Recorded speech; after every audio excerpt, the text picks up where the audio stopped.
Dans une semaine, le pays ne disposera plus d'aucune dose utilisable du vaccin AstraZeneca. Les derniers lots expirent le dimanche 11 juillet. Et l'Église catholique a communiqué ce dimanche sur l'état de santé du cardinal Laurent Monsengo. L'ancien archevêque de Kinshasa est dans un état critique et est en instance d'évacuation à l'étranger. L'Independence Day est célébré encore une fois aux États-Unis sous un format particulier en raison de la Covid-19. Mais le président américain a convié un millier des soignants, employés exposés au virus et les militaires à la célébration de la fête nationale à la Maison-Blanche. Bienvenue à vous tous et merci d'être avec nous sur Télé 50. On se dirige vers une fin forcée de la vaccination en RDC si jusqu'au dimanche prochain, aucun autre lot de vaccins n'est commandé. Les derniers lots du vaccin AstraZeneca expirent justement le 11 juillet. Selon le vœu du chef de l'État, le gouvernement devrait diversifier les laboratoires pour la prochaine vaccination. C'est un autre coup dur pour le vaccin AstraZeneca en RDC en plus de la méfiance généralisée à son égard. Dans une semaine nette, soit les 11 juillet, les derniers lots qui restent expireront dans un pays où moins de 1% de la population est vaccinée. Si les derniers lots expirent très bientôt, les deux premiers avaient pourtant déjà été déclarés périmés. Le premier lot de vaccin AstraZeneca était arrivé à expiration depuis le 24 juin et le deuxième 3 jours plus tard. Le gouvernement avait quelques jours auparavant émis le vœu de donner une part de ces doses à l'Union africaine. Ce vaccin expire alors que des milliers de gens n'avaient reçu qu'une seule dose. La priorité donc pour le gouvernement est de trouver au moins 50 000 doses d'AstraZeneca pour compléter et terminer le cycle de l'injection. Débuté le 19 avril, ils sont quelques 62 000 personnes qui ont pris l'une ou l'autre dose du vaccin. Les autorités réfléchissent sur 3 propositions et diversifient les laboratoires selon les souhaits du chef de l'État. Si le gouvernement compte acheter des doses de l'américain Pfizer, l'Union africaine propose via le Centre de contrôle et des préventions des maladies CDC Africa le vaccin Johnson & Johnson, alors que le COVAX amène des lots diversifiés d'AstraZeneca et d'autres vaccins. C'est justement à travers le programme COVAX que la RDC avait obtenu plus de 1,7 million de doses d'AstraZeneca le 3 mars 2021. Et je le disais, âgé de 82 ans, l'état de santé du cardinal Monsengo se détériore, annonce ce dimanche l'Église catholique via un communiqué signé par l'abbé Georges Njila. Selon le chancelier de Kinshasa, le prince de l'Église pourrait être évacué incessamment pour des soins appropriés à l'étranger. Le cardinal Fridolin Ambongo a invité les fidèles catholiques à le soutenir et à l'accompagner par des prières ferventes. L'ancien archevêque de Kinshasa a reçu la visite ce dimanche du chef de l'État. Et en sécurité, le commandant du secteur opérationnel de l'armée en Ituri s'est installé à Komanda afin de superviser les opérations de traque des terroristes d'ADF et leurs supplétifs de Maï Maï dans la région. Le général Kassongo Maloba affirme qu'il ne pourra quitter la zone que quand il aura pacifié. Mission d'inspection des troupes et des commandements dans le territoire d'Irumu, en chefferie de Walese Vonkutu. Les commandants secteur opérationnel Ituri, le général de brigade Kassongo Maloba Robert, est arrivé au centre de négoce des commandants, situé à plus ou moins 75 km au site de Bounia. Après la réunion du comité local de sécurité, autour de l'administrateur du territoire, plusieurs mesures sécuritaires ont été prises pour étouffer dans l'œuf toute manœuvre de l'ennemi sur la population. Parmi les mesures, il faut retenir le couvre-feu qui commence déjà ce soir à partir de 20h jusqu'à 5h. Donc, vous devez laisser les forces de sécurité et de défense faire leur travail. Le commandant secteur opérationnel a appelé les habitants de Komanda et ses environs à la cohabitation pacifique, d'éviter les conflits tribalo-ethniques et de privilégier la paix. Le Congo, c'est un grand pays avec plus de 450 pays. On ne peut pas stigmatiser une seule communauté, disant que c'est la communauté qui a attaqué les autres communautés. Nous devons rester unis pour nous permettre de sécuriser notre ville.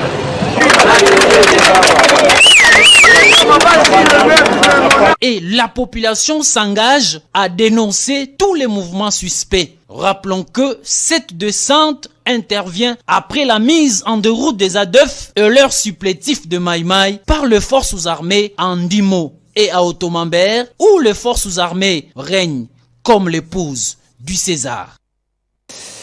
61 ans après l'accession de notre pays à l'indépendance, à quel stade se trouve la lutte contre la corruption en RDC? C'est la grande question à laquelle a tenté de répondre l'APNA, qui a fait une évaluation de la gouvernance au sein de l'Assemblée nationale. Écoutez ici le coordonnateur des parlementaires africains pour la lutte contre la corruption, le député national Passy Zapamba, à travers ses propos recueillis par Vanok Munipole.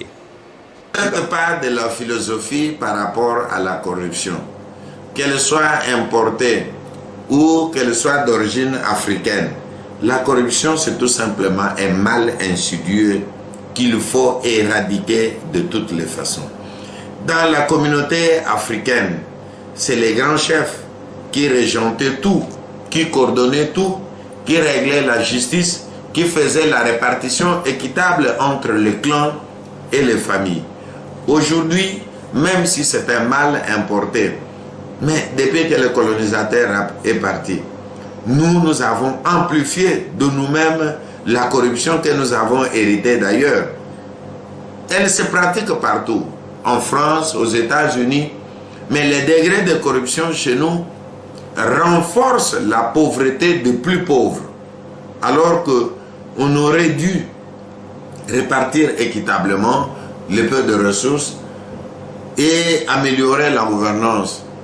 Et pour pouvoir améliorer, il faut que l'État ait le moyen de sa politique. Or, ceux qui sont nantis, ceux que nous appelons communément des coulons en cravate, ceux qui ont reçu l'escarcelle de pouvoir, ce sont eux qui veulent multiplier les voitures, ce sont eux qui veulent multiplier les maisons, ce sont eux qui veulent vivre dans un luxe comprador. Et vous comprenez que c'est l'élite intellectuelle aujourd'hui, 61 ans, qui doit se remettre en cause, parce que c'est l'élite intellectuelle qui conduit la population, la masse. Il suffit tout simplement d'un leadership éclairé, d'un management suffisant pour que la population et tous les autres suivent. Donc, après 61 ans, je me dis que nous devons tous nous remettre en cause. Le ministre des Affaires foncières a remis vendredi des titres fonciers à la GECAMIN, des titres que l'entreprise réclamait depuis plusieurs décennies maintenant, et ce après la fin d'un séminaire organisé sur les titres immobiliers. C'est le 19 juin 2020, à la 36e réunion du Conseil des ministres, que le gouvernement avait décidé de titriser les patrimoines fonciers. Plusieurs thématiques ont été décortiquées pendant 3 jours par différents orateurs qui ont outillé les chefs de division et les conservateurs de l'administration foncière du Grand Katanga. À l'issue de ces séminaires, les participants, forts de nouvelles méthodes de travail, ont, à travers les conservateurs d'Etou Katuta, salué l'initiative du ministre national des Affaires foncières, Aimé Molène de Sakombi, celle d'organiser ce séminaire de renforcement des capacités des agents de son secteur afin d'améliorer l'administration foncière du Haut-Katanga. Je voulais aussi que nous puissions applaudir le ministre national. Pourquoi? Pour cet esprit d'innovation et sa possibilité d'être toujours présent. Prenant la parole, la commissaire provinciale en charge des affaires foncières, Cécile Kalaba, a invité les participants à ces assises à traduire les notions acquises en actes en vue de vendre une bonne image des affaires foncières en province. Dans son mot de clôture, Aimé Molène de Sakombi invite ses agents à travailler avec assiduité afin que les affaires foncières participent efficacement au budget de l'État. Ainsi, répondre aux attentes du président de la République, Félix-Antoine Tshisekedi Tshilombo, et du Premier ministre, Samalou Kondé. De nous approprier cette citation, la terre pour nous unir et non pour nous diviser, la terre pour nous enrichir et non pour nous appauvrir, et enfin la terre pour nous développer et non pour nous assurer. C'est par la remise des brevets aux séminaristes, par le ministre des Affaires foncières et la commissaire provinciale en charge des affaires foncières qui s'est clôturé ces assises. La sino-congolaise des mines a entamé mercredi dernier à Kolwezi la deuxième phase de son projet minier en RDC. Elle consiste entre autres à la production du premier lot du cuivre cathodique dans le but d'augmenter sa production et atteindre les objectifs assignés dans le projet SICOMINE. Cette deuxième phase du projet vise une production commerciale annuelle de 250 000 tonnes de cuivre cathodique. Le directeur général de la SICOMINE, Li Chang, a fait savoir que 13 mois se sont écoulés depuis le démarrage de la construction du système de métallurgie de la phase 2 en mai 2020, malgré les difficultés qu'a connues l'entreprise en cette période de crise sanitaire. Li Chang, le patron de la SICOMINE, considère cette deuxième phase qui coïncide avec la célébration du 61e anniversaire de l'indépendance de la RDC comme un cadeau de son entreprise au peuple congolais. Sa construction connaît actuellement un avancement avec succès. Sa deuxième chaîne de concentration a atteint le volume de traitement prévu. Sa troisième est déjà en pleine installation avec un système de métallurgie qui va s'améliorer. Le directeur général de SICOMINE a rappelé aux différents services et travailleurs la nécessité de relever le défi de 9.30 de la construction de la phase 2 en vue de contribuer à l'accroissement de la production et à l'économie congolaise. Partenaire du gouvernement congolais, la SICOMINE a participé à ce jour à plusieurs projets d'infrastructures dans le pays. Depuis sa mise en production en octobre 2015, elle garantit un environnement de travail adéquat et les technologies écologiques modernes en RDC, tout en participant au développement communautaire. Et soutien aux institutions de la République, Jonas Munkamba a échangé avec le sénateur Denis Kambayi au sujet de sa campagne lancée sur l'unité nationale et le vivre ensemble en RDC. Le patriarche lui a rassuré de son accompagnement. Après avoir reçu en audience le président des associations culturelles Louloua et Frères, les notables Betoulouboui, les présidents internationaux de la SINAGECA, le sénateur Denis Kambayi a été reçu en audience par le patriarche Jonas Munkamba Kadiata Nzemba. Cette rencontre a tourné autour des idées et stratégies pour accompagner les institutions de la République démocratique du Congo que dirige Félix-Antoine Tshisekedi Tshilombo, mais aussi les décollages de l'espace Grand Kasaï, longtemps dans la misère. Jonas Munkamba Kadiata Nzemba a encouragé le sénateur Denis Kambayi dans sa campagne de paix et coexistence pacifique intercommunautaire. Après les Congo central, cette campagne va s'étendre dans les Grands Bandundu et Grand Kasaï.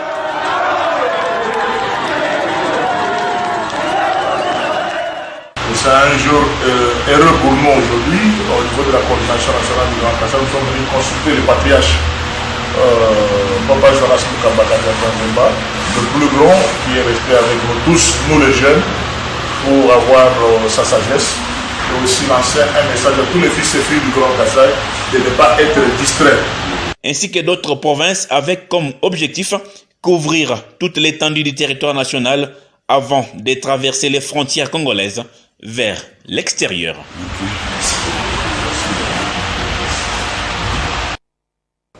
Et l'Alliance pour l'avenir a, à travers un message de soutien, réitéré son soutien au président de la République Félix-Antoine Tshisekedi pour ses efforts consentis dans le rétablissement de la paix à l'est de la RDC.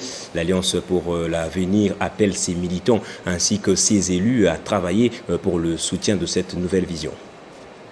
L'Alliance pour l'avenir réitère son soutien indéfectible à l'engagement pris par le président de la République à mettre fin à l'insécurité dans cet espace et sur l'ensemble du territoire national, ainsi qu'à sa vision d'une nouvelle gouvernance dans notre pays, à travers l'Union sacrée de la nation, dont notre regroupement est parmi les membres de la première heure. En ce mois de juillet, où le calendrier politique entre dans les derniers semestres de 2021, juste avant l'année préélectorale de 2022, l'Union sacrée de la nation mérite le renouvellement du soutien sans faille de notre regroupement politique Alliance pour l'avenir, AA en sigle, cela pour le bien de notre peuple. L'Alliance pour l'avenir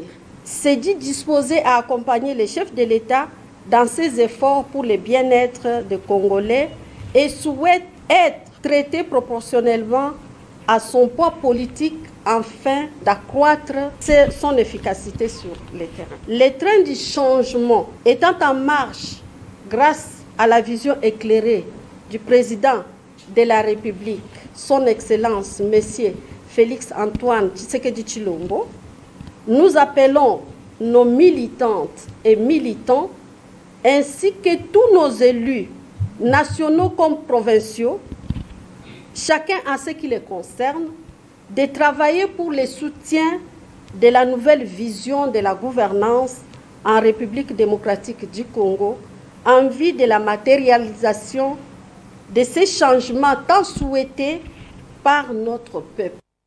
Et dans le reste de l'actualité, c'est le 4 juillet, c'est la fête nationale aux États-Unis, Independence Day.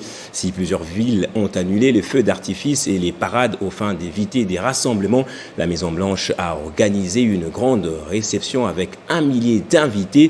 Cette Independence Day était placée sous les signes de la vaccination et de l'augmentation de l'immunité collective, mais les défis n'ont pas été relevés par l'administration Biden qui n'a pas réussi à faire vacciner 70% de la population telle que souhaité.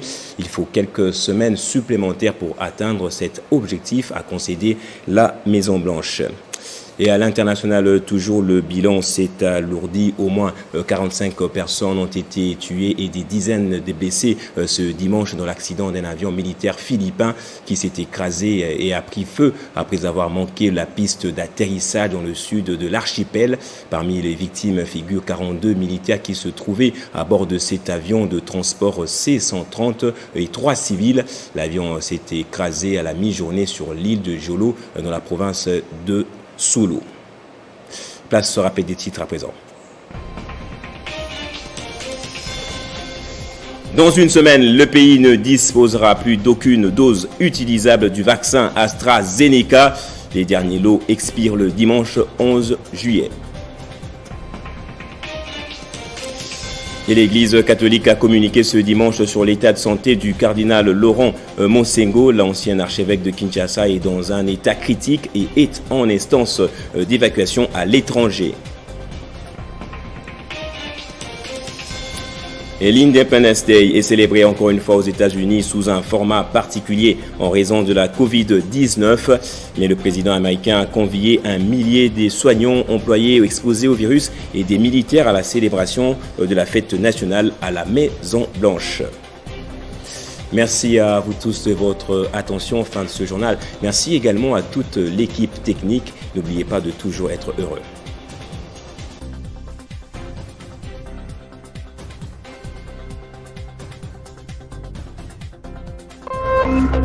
Téléchargez les infos Télé 50 sur www.tele50.cd.